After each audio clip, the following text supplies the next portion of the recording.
Oh, hi. I was just looking into something I think you will find really interesting. Because, you see, there are a whole load of people who have obsessive-compulsive disorders. And obsessive-compulsive disorders may seem extremely crazy. I bet you've seen this film by Jack Nicholson called As Good as It Gets. It's absolutely normal in human beings, but in some people it's an extreme. So they get these obsessions and they start thinking thoughts that they cannot get out of their heads, ideas, terrible little poems or words, or they get compulsions that necessarily they have to check the gas 3 times or they have to wash their hands, otherwise they'll be terribly contaminated. It's frightening.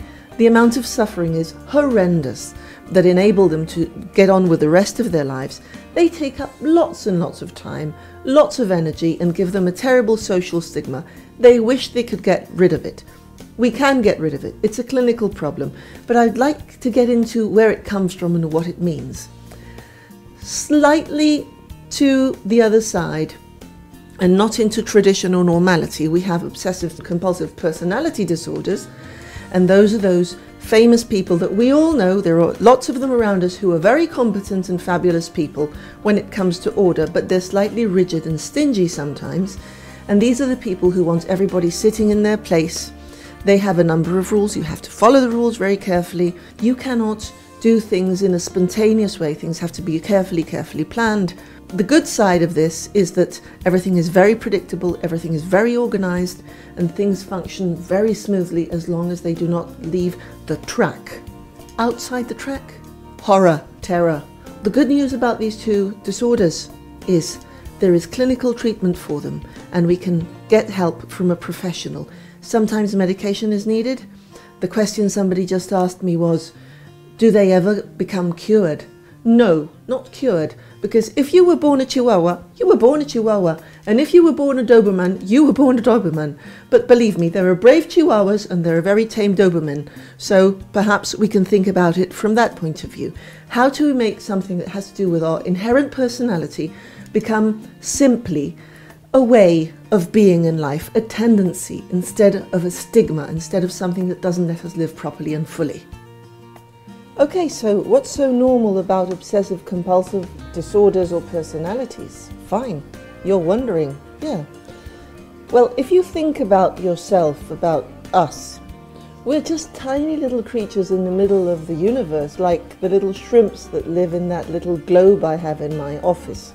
If that little shrimp were conscious about their circumstances, if they knew they were so tiny, so tremendously tiny and dependent and vulnerable, which is something that we humans have acquired, this consciousness that we are tiny and vulnerable and that our lives have a short span and that our food is limited and all of these things that are limited, you get quite anxious. And one of the things humans do, and animals too, by the way, is we invent rituals, we invent systematic behavior and thought and magical thinking to be able to endure the uncertitude of life. An example, we've got the Christmas tree, for instance. What was a Christmas tree? Where did that come from? That came from a long, long ago tradition that comes from the north of Europe, where people were terrified because the nights were becoming longer and longer and longer. And in the middle of Christmas, which is the winter solstice, the night was so long, people were terrified. They thought, oh my God, maybe the sun won't come back. So what did they do? They'd go into a forest, choose a wonderful tree, put lots of shiny things on it and start a bonfire.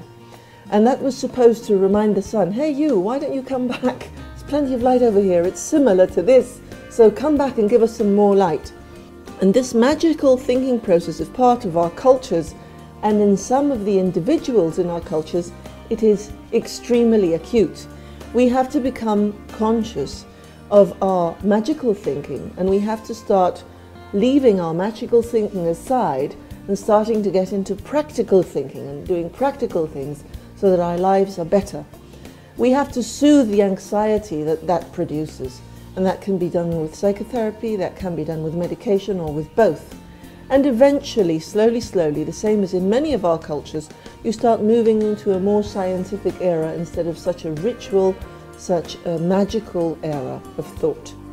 So, think about it.